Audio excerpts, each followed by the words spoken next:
sa mga taga-Subo.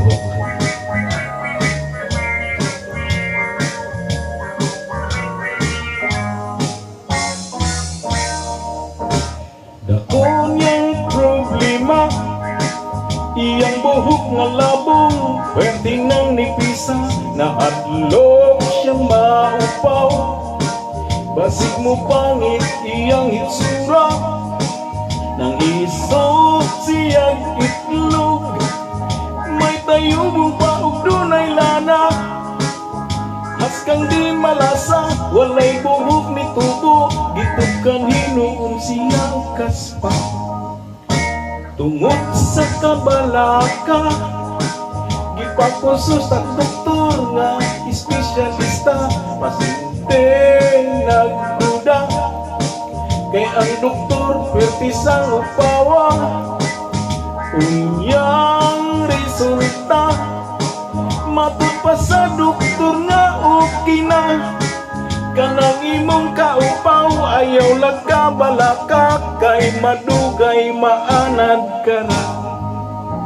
Ambot nga no, daghan dihang mga upaw ug ulo, apan ng bungot ug mga balhibo, labong pa man kaayo.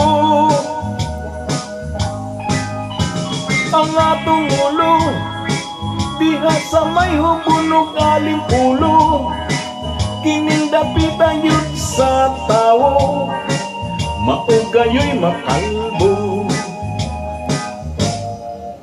Tambak murag pasiaw, ang lagong nga langaw, tambal kunos na upaw, inos-nos lang sa ulo, buhok mo tobo tag sa kadangaw. Iyak kinindito man, lagong ginusnos kini adlaw-adlaw. Baligos ka si mana, isusigi tanaw, ang upaw misamot katinaw.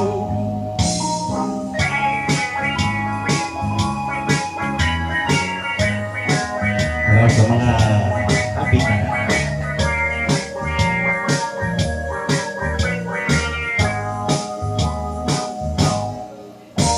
Dako niyang problema, iyang buhok nga labong, pwerte nang nipisa, nahadlok siyang maupaw.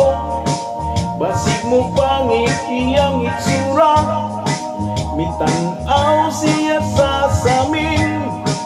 Iyang nawang nga murag syupaw nga lingin, sa likod o kilid, taas abot sa aping, apan ang ibabaw daw gikapingin. Sige. Kay Maxo.